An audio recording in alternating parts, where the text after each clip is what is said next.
يا أيها الذين آمنوا إن تنصروا الله ينصركم ويثبت أقدامكم والذين كفروا فتعسا لهم وأضل أعمالهم۔ جیسا کہ آپ تمام حضرات کو معلوم ہے کہ آج کی اس کانفرنس کا عنوان تحفظ شریعت کانفرنس ہے۔ شریعت یہ اللہ رب العالمین کی نازل کردہ قرآن اور حدیث کی شکل میں ہمارے اور آپ کے لیے وہ دستور زندگی ہے جسے کائنات کے آخری نبی جناب محمد رسول اللہ صلی اللہ علیہ وسلم کے واسطے سے اللہ رب العالمین نے ہم تک اور آپ تک پہنچایا۔ اسی کو قرآن مجید نے دین اسلام کہا ہے۔ ان الدین عند اللہ الاسلام ومن یبتغی غیر الاسلام دینا فلن یقبل منہ وہو فی الآخرۃ من الخاسرین، کہ یہ دین اور شریعت جو اس دنیا میں اللہ کے بندوں کے لیے اور پوری انسانیت کے لیے نجات کے طور پر اللہ رب العالمین نے نبیوں کے ذریعے سے بالخصوص آخری نبی محمد رسول اللہ صلی اللہ علیہ وسلم کے واسطے سے بھیجا ہے، وہ دین اسلام ہے۔ اور یہی انسانیت کی نجات کا، اللہ کے بندوں کی دنیا اور آخرت میں فلاح اور کامیابی کا، اور اس کائنات میں بحیثیت ایک دستور زندگی کے ہمارے اور آپ کے رہنمائی کے لیے اللہ رب العالمین نے اس کائنات میں اس شریعت کو اور اس دین کو اتارا ہے اور بھیجا ہے۔ جہاں ہماری اور آپ کی ذمہ داری ہے کہ ہم اور آپ اس کائنات میں رہتے ہوئے اپنی جانوں کا تحفظ کریں، اپنے مال کا تحفظ کریں، اپنی عزت و آبرو اور اللہ رب العالمین کی دی ہوئی نعمت عقل کا تحفظ کریں۔ اسی طریقے سے ہم سب پر یہ ذمہ داری بھی عائد ہوتی ہے کہ اسلام کی شکل میں جو شریعت اللہ رب العالمین نے ہمیں اور آپ کو دیا ہے، اور جو دستور زندگی کائنات کے آخری نبی جناب محمد رسول اللہ صلی اللہ علیہ وسلم کے واسطے سے آپ کی احادیث مبارکہ اور سنت صحیحہ کی روشنی میں ہم تک اور آپ تک پہنچا ہے، ان تمام چیزوں کے پہلو بپہلو ہم اور آپ اس دین کا اور اس شریعت کا بھی تحفظ کریں۔ یہ ہماری اور آپ کی بنیادی ذمہ داری ہے، چاہے اس کا تعلق ہماری اور آپ کی داخلی زندگی سے ہو، چاہے اس کا تعلق ہماری اور آپ کی خارجی زندگی سے ہو، زندگی کے ان مسائل سے ہو جن کا تعلق ایمانیات سے ہے، زندگی کے ان مسائل سے ہو جن کا تعلق عقیدے سے ہے، زندگی کے ان مسائل سے ہو جن کا تعلق ہمارے اور آپ کے اس خالص فکر و نظر کے ساتھ ہے جو قرآن کے ذریعے سے اور حدیث کے ذریعے سے ہم نے اور آپ نے اخذ کیا ہے، یا اسی طریقے سے زندگی کے ان مسائل سے ہو جن کا تعلق عبادات سے ہے، یا اسی طریقے سے زندگی کے ان مسائل سے ہو جن کا تعلق ہماری اور آپ کی معاشرتی زندگی اور معاشرتی زندگی کے مختلف آداب اور معاملات سے ہے۔ ان تمام مسائل میں اور زندگی کے ان تمام امور اور معاملات میں ہر قدم پر ہمیں اور آپ کو اپنی شریعت کو تحفظ دینا ہے، اپنے دین کو تحفظ دینا ہے، اور زندگی کے تمام پہلوؤں میں اس دین کو داخل کر کے نظریاتی طور پر، فکری طور پر، علمی طور پر، عملی طور پر، اطاعت اور اتباع کے طور پر اللہ رب العالمین کی شریعت کو داخل کر کے ہمیں اور آپ کو اسے قائم کرنا ہے، اسے اللہ کے بندوں تک پہنچانا ہے، اور اس کی دعوت کو اللہ کے بندوں تک پہنچا کر کے اللہ رب العالمین کی شریعت کو پوری کائنات کے لیے، پوری انسانیت کے لیے نجات کا اور نجات دہندہ بنا کر کے اللہ رب العالمین کے بندوں کے سامنے پیش کرنا۔ میرے دینی بھائی اور دوستو، آج ہماری اور آپ کی صفوں میں بہت سارے داخلی فتنے ایسے ہیں کہ ان فتنوں کا تدارک اسلامی شریعت کے ذریعے سے ہمیں اور آپ کو کرنا چاہیے، چاہے وہ ہماری اور آپ کی صفوں میں باہمی اختلاف ہو، ہمارے اور آپ کے درمیان پائے جانے والے وہ نظریاتی اختلاف ہوں، عقیدے کا مسئلہ ہو، عبادات کا مسئلہ ہو، یا اللہ کے نبی جناب محمد رسول اللہ صلی اللہ علیہ وسلم کی سنت اور آپ کی احادیث مبارکہ کی اتباع کا مسئلہ ہو۔ ان تمام مسائل اور معاملات میں جہاں جہاں نظریاتی طور پر اختلاف پایا جاتا ہے، اگر ہم اور آپ ان تمام مسائل اور معاملات میں اللہ کے نبی جناب محمد رسول اللہ صلی اللہ علیہ وسلم کی لائی ہوئی شریعت اور اللہ کے نبی جناب محمد رسول اللہ صلی اللہ علیہ وسلم کے بتلائے ہوئے اس دستور حیات کو اپنے سامنے رکھیں، جس کے ذریعے سے ہمارا اور آپ کا یہ اختلاف ختم ہو سکتا ہے،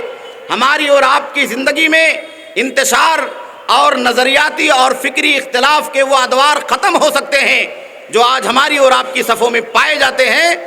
تو اس سے ہماری اور آپ کی شریعت کو تحفظ حاصل ہو سکتا ہے۔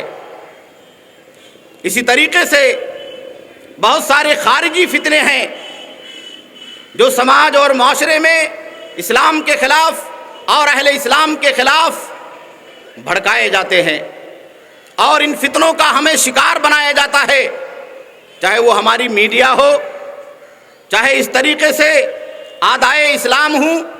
یا اسلام کے وہ تمام دشمنان ہوں جو میڈیا کے ذریعے سے، صحافت کے ذریعے سے، ٹیلی ویژن کے اسکرینوں کے ذریعے سے یا اپنی طاقت اور قوت کے ذریعے سے اسلام کو، اہل اسلام کو بدنام کرنا چاہتے ہیں۔ اس محاذ پر بھی ہمیں اور آپ کو اپنی شریعت کو تحفظ دینا ہے، یہ بھی ہماری اور آپ کی ذمہ داری ہے، اور یہ ذمہ داری ہم سے اور آپ سے اس وقت ادا ہو سکتی ہے جب ہم اس شریعت کو تحفظ دینے کے لیے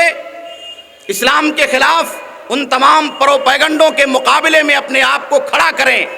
اسلام کے دفاع کے تعلق سے، سنت کے دفاع کے تعلق سے، علماء کے دفاع کے تعلق سے، قرآن و حدیث کے دفاع کے تعلق سے، اور اللہ کے اس دین کے دفاع کے تعلق سے اپنے آپ کو سماج و معاشرے کے اندر کاربند کریں۔ جہاں ضرورت ہو مال پیش کرنے کی، ہم اور آپ اسلام کے دفاع کے لیے اپنے مال کی قربانیاں پیش کریں، جہاں ضرورت ہو اسلام کے دفاع کے لیے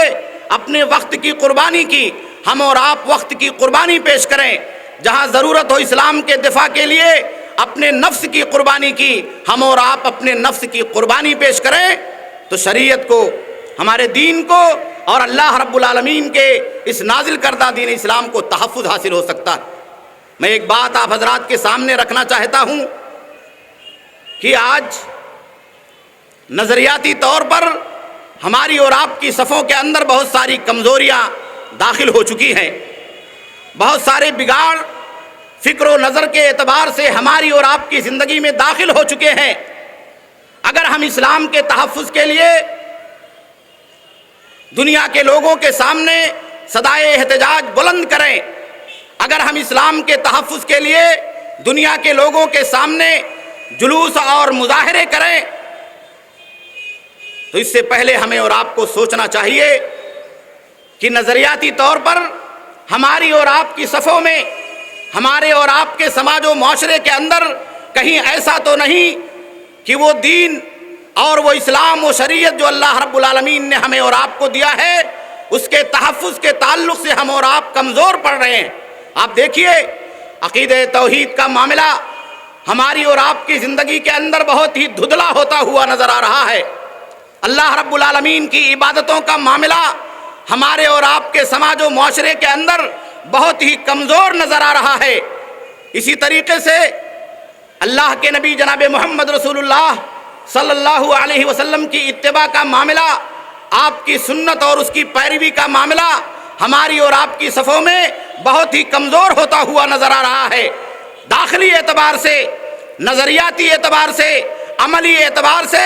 جب تک ہم اور آپ سماج و معاشرے کے اندر شریعت کو تحفظ نہیں دیں گے، چاہے ہمارے گھر کا معاملہ ہو، چاہے ہماری تجارت کا معاملہ ہو، چاہے ہمارے بزنس کا معاملہ ہو، شادی بیاہ کا معاملہ ہو، نکاح کے مسائل ہو، طلاق اور خلا کے مسائل ہو، فتویٰ اور اسلام کی طرف رجوع کرنے کا مسئلہ ہو، یا روزمرہ کی زندگی میں پیش آنے والے مسائل ہو، اگر ان تمام مسائل اور معاملات کے اندر اگر ہم اور آپ خالص اسلام کی طرف قرآن و حدیث کی شکل میں رجوع نہیں کرتے ہیں تو شریعت کا تحفظ ممکن نہیں ہو سکتا،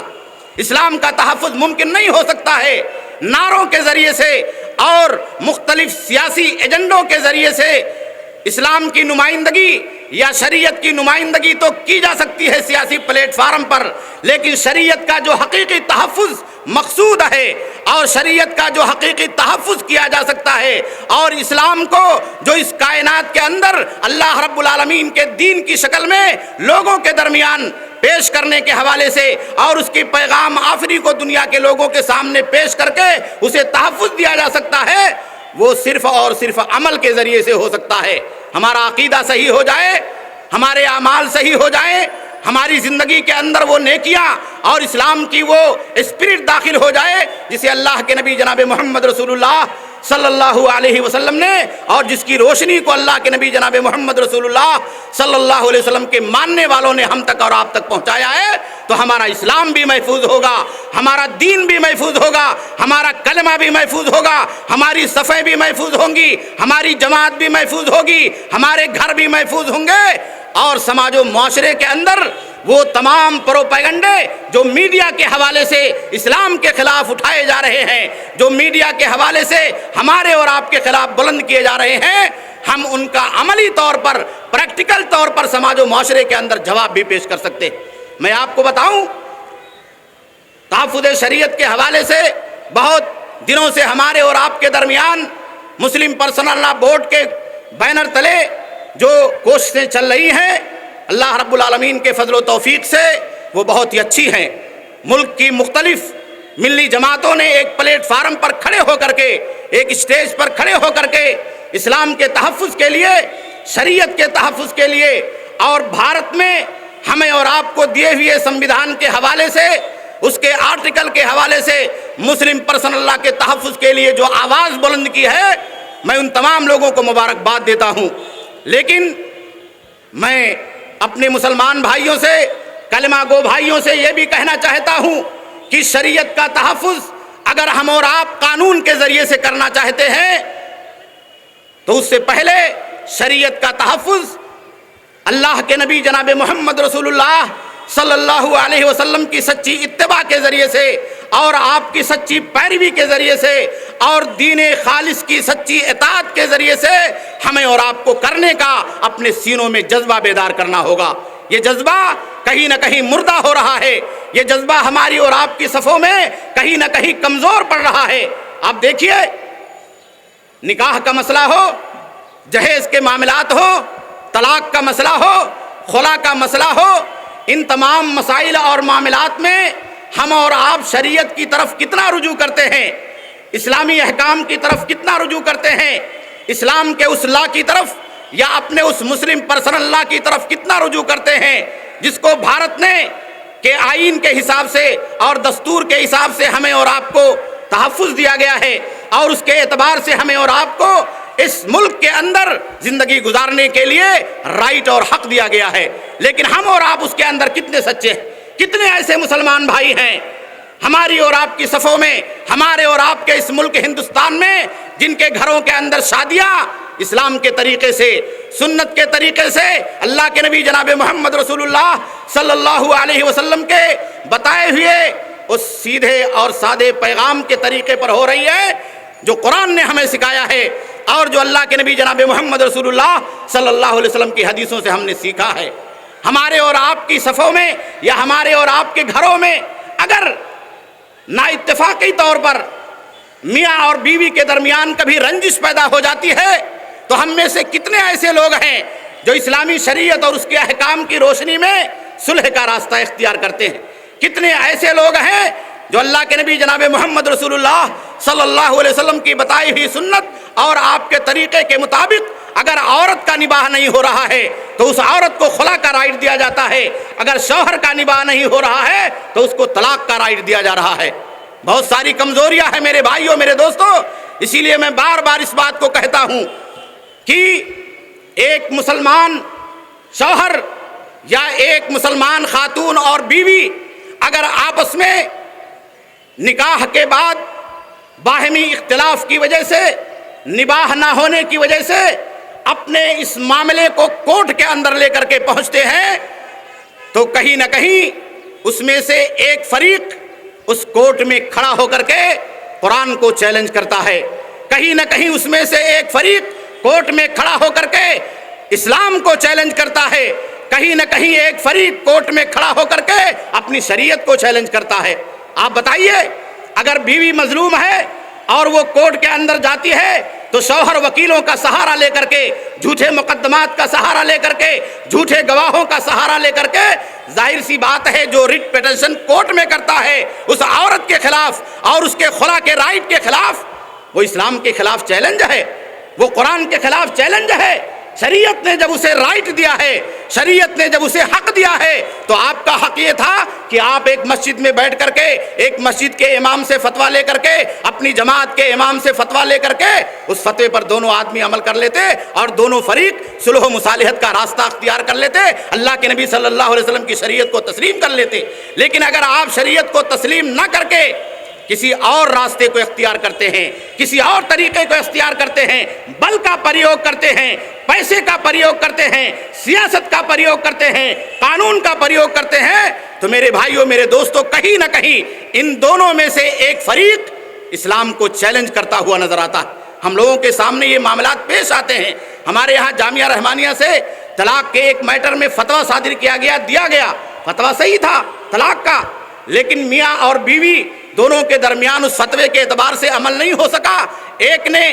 اس معاملے کو کورٹ میں پہنچا دیا، 2 سال تک مقدمہ چلا، نتیجہ یہ ہوا کہ ہم لوگوں کو اسی بمبئی میں کورٹ میں جا کر کے مجرم کے کٹگرے میں کھڑے ہو کر کے اپنے فتوے کے سلسلے میں ایکسپلیشن کرنا پڑا، اس کی وضاحت کرنی پڑی اور بیان کرنا پڑا کہ یہ فتویٰ اس طریقے سے دیا گیا ہے، اسلام کی سچائی یہ ہے، قرآن کے احکام یہ ہے۔ تو کہیں نہ کہیں ہماری اور آپ کی صفوں میں کمزوری ہے۔ جب یہ کمزوری ہماری صفوں میں پیدا ہوگی، اتباع کے تعلق سے، شریعت کو ماننے کے تعلق سے، اسلامی احکام کو ماننے کے تعلق سے، تو شریعت کا تحفظ نہیں ہو سکتا ہے جب تک عملی طور پر نکاح کے معاملات، طلاق کے معاملات، خلا کے معاملات، وراثت کے معاملات، بزنس کے معاملات، تجارت کے معاملات، آداب زندگی کے معاملات اسلامی شریعت کی روشنی میں ہم اور آپ مانتے نہیں ہیں اور اس کا حل نہیں تلاش کرتے ہیں، تو ظاہر سی بات ہے کہیں نہ کہیں وہ لوگ جو ہمارے اور آپ کے خلاف سازشیں بنانے کے لیے اور ہمارے اور آپ کے خلاف مختلف ہتھ کنڈوں کو استعمال کر کے ہمیں اور آپ کو بدنام کرنے کے لیے طاق میں بیٹھے ہوئے ہیں، وہ ان چیزوں کا فائدہ اٹھاتے ہیں۔ آپ بتائیے، شریعت کے خلاف یکساں سول کورٹ کا سہارا لے کر کے یا مظلومیت کا سہارا لے کر کے جن لوگوں نے کورٹ کے اندر ریٹ پیٹیشن دائر کیا ہے وہ کون سے لوگ ہیں؟ بہت سارے لوگ ایسے ہیں جو ہمارے مسلم گھروں کی خواتین ہیں۔ یہ ہماری اور آپ کی کمزوری ہے، یہ ہماری خواتین کی کمزوری ہے، ہماری ماؤں اور بہنوں کی کمزوری ہے کہ طلاق اور خلا کے مسائل میں، نکاح کے مسائل میں ہم اسلام کے ان سنہرے اصولوں کی طرف رجوع نہ ہونے کے بجائے ان دنیاوی قوانین کی طرف اور ان سیاسی قوانین کی طرف رجوع ہو رہے ہیں جن کے ذریعے سے وقتی طور پر تو ہمیں اور آپ کو ریسپیکٹ مل سکتا ہے، فائدہ مل سکتا ہے، نجات مل سکتی ہے، چھٹکارا مل سکتا ہے، لیکن اللہ رب العالمین کے ہاں ہمیں اور آپ کو نہ نجات مل سکتی ہے، نہ چھٹکارا مل سکتا ہے، بلکہ ہم اور آپ اللہ رب العالمین کے غیظ و غضب کے شکار ہو سکتے ہیں۔ یہی حال ہماری اور آپ کی زندگی کے اندر فتوے کا معاملہ ہے۔ فتوے کا معاملہ بھی بہت اہم ہے۔ آج ہمارے اور آپ کے یہاں یہ رجحان بن رہا ہے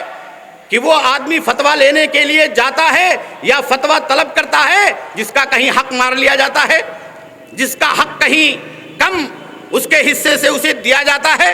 وہ آدمی فتویٰ لینے کے لیے نہیں جاتا ہے، وہ آدمی اسلامی شریعت کی طرف رجوع ہو کر کے اللہ کے قرآن اور حدیث کا حوالہ دے کر کے اسلام کو ماننے کے لیے فتویٰ لینے کے لیے نہیں جاتا ہے، جس کی زندگی سے یہ جڑا ہوا مسئلہ ہے۔ وراثت کا مسئلہ آپ دیکھ لیجئے، وراثت کے تعلق سے ہمارے اور آپ کے سماج و معاشرے کے اندر کیا ہو رہا ہے۔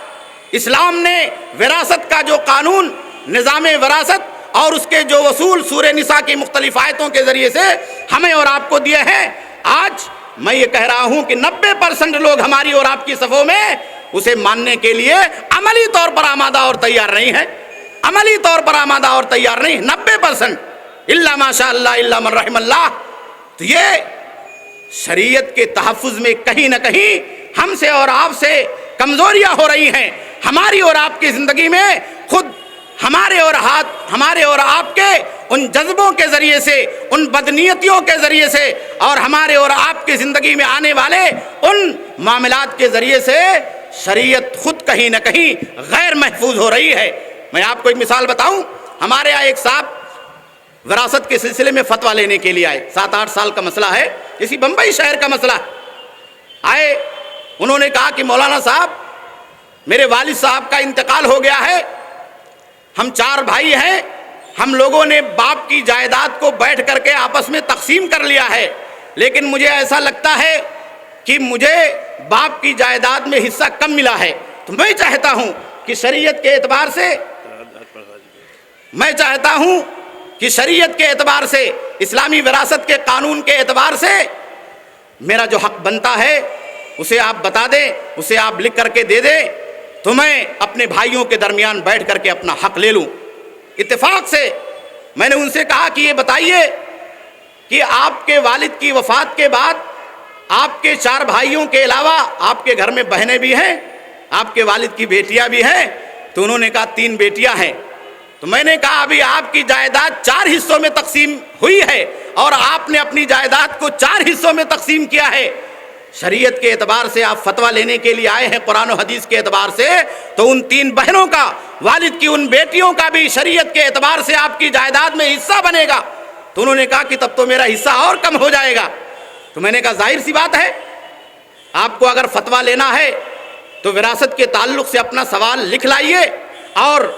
آپ کے والد کے پیچھے جو وارثین ہیں، جو بیٹے ہیں اور جو بیٹیاں ہیں، لکھ لائیے، میں اس کے اعتبار سے آپ کے ورثے کو، آپ کی جائیداد کو تقسیم کر دیتا ہوں، اور آپ لے جائیے، اسی کے اعتبار سے تقسیم کر لیجئے، اسی میں آپ کا فائدہ ہے، آپ کا اسی پر ایمان ہونا چاہیے، اور اسی میں اللہ رب العالمین کی رضامندی ہے۔ اللہ کی قسم ہے، انہوں نے کہا کہ 2-4 دن کے بعد میں آتا ہوں، 7-8 سال ہو گیا، آج تک وہ آدمی لوٹ کر کے نہیں آیا۔ آپ بتائیے شریعت کیسے محفوظ ہو سکتی ہے؟ اسلام کیسے محفوظ ہو سکتا ہے؟ دین کیسے محفوظ ہو سکتا ہے؟ شریعت کا تحفظ داخلی اعتبار سے کیا جائے گا، اسلام کا تحفظ داخلی اعتبار سے اپنے سماج سے کیا جائے گا، مسلم سماج سے کیا جائے گا۔ اسلام کا تحفظ، شریعت کا تحفظ عملی اعتبار سے ہمیں اور آپ کو پہلے اپنی زندگی کے اندر کرنا ہوگا، تب جا کر کے یہ اسلام اس دنیا کے اندر محفوظ ہوگا۔ نعروں کے ذریعے سے، مختلف سیاسی ایجنڈوں کے ذریعے سے، مختلف سیاسی ہتھ کنڈوں کے ذریعے سے وقتی طور پر تو ہمیں اور آپ کو فائدہ مل سکتا ہے، لیکن وہ ابدی فائدہ جو اسلام نے اتباع کے ذریعے سے، اللہ کے نبی جناب محمد رسول اللہ صلی اللہ علیہ وسلم کی سچی پیروی کے ذریعے سے، اور اسلام کی آفاقیت اور اس کی عالمگیریت کے ذریعے سے ہم تک اور آپ تک پہنچایا ہے، وہ فائدہ ہمیں اور آپ کو اس وقت حاصل نہیں ہو سکتا ہے جب تک کہ ہم اور آپ عملی طور پر، پریکٹیکل طور پر، سچے ایمان کے ساتھ اسلام پر دنیا کی زندگی میں عمل نہ ہوں۔ اگر ہمیں وراثت میں حصہ کم ملتا ہے تو ہمارا ایمان ہونا چاہیے کہ یہی ہماری شریعت ہے کہ آج ہمارا حصہ کم ہے۔ اگر وراثت میں ہمیں زیادہ حصہ ملتا ہے تو ہمارا ایمان ہونا چاہیے کہ یہی ہماری شریعت ہے کہ آج ہمیں زیادہ حصہ ملا ہے۔ اگر نکاح اور طلاق کے مسائل میں ہم ظالم ہیں تو ہمارا یہ عقیدہ اور ایمان ہونا چاہیے کہ اس ظلم کو ہمیں دور کرنا ہے، اور اس ظلم کا ہمیں اور آپ کو اپنے گھر سے، فریقین کے درمیان سے دفعیہ کرنا ہے، اور اس کا علاج قرآن و حدیث کے اندر موجود ہے۔ اگر آپ اسے کسی کورٹ کے اندر چیلنج کرتے ہیں، مقدمہ بازی کرتے ہیں، اور نہ جانے اس کے لیے دنیا کے اندر مختلف ہتھ کنڈے استعمال کرتے ہیں، تو میرے بھائیوں میرے دوستوں، ان تمام چیزوں کے ذریعے سے، ان تمام چیزوں کے سہاروں کے ذریعے سے ہمیں اور آپ کو وقتی طور پر تو ایسا محسوس ہوگا کہ ہمیں کچھ فائدہ حاصل ہوا ہے، اور ان پریشانیوں کے اندر ہمیں کچھ نجات حاصل ہو گئی ہے، کوئی راستہ مل گیا ہے، لیکن حقیقی معنوں میں وہ نجات کا راستہ نہیں ہے۔ نجات کا راستہ وہی تھا جو آپ کے مسجد کے امام نے قرآن کھول کر آپ کو بتایا تھا، جو آپ کے مسجد کے امام نے صحیح بخاری پڑھ کر کے آپ کو بتایا تھا، جو آپ کے محلے کے عالم دین نے آپ کو اللہ کے نبی جناب محمد رسول اللہ صلی اللہ علیہ وسلم کی حدیثوں کو پڑھ کر کے بتایا تھا، اور یہی شریعت کا تحفظ ہے، اس کے بغیر شریعت کا تحفظ نہیں ہو سکتا۔ اس لیے میرے بھائیوں میرے دوستوں، شریعت کا تحفظ کرنا ہے تو ان تمام چیزوں کے ساتھ ساتھ، ان تمام پہلوؤں کے ساتھ ساتھ ہمیں اور آپ کو پورے ایمان اور اخلاص کے ساتھ اپنی عملی زندگی کے اندر اسے داخل کرنا ہوگا، عقیدے سے لے کر کے عبادات تک، عبادات سے لے کر کے معاملات تک، اور زندگی کے تمام مسائل میں پورے اخلاص کے ساتھ ہم اور آپ اسے داخل کریں۔ اللہ رب العالمین کے فضل و توفیق سے ہماری شریعت خود بخود محفوظ ہو جائے گی، ہم محفوظ ہو جائیں گے، ہماری جان محفوظ ہو جائے گی، ہمارا مال محفوظ ہوگا، ہماری عزت و آبرو محفوظ ہوگی، اور پورا سماج اور پورا معاشرہ محفوظ ہوگا، اور اس کے ذریعے سے اللہ رب العالمین کی رضامندی ہمیں اور آپ کو حاصل ہوگی۔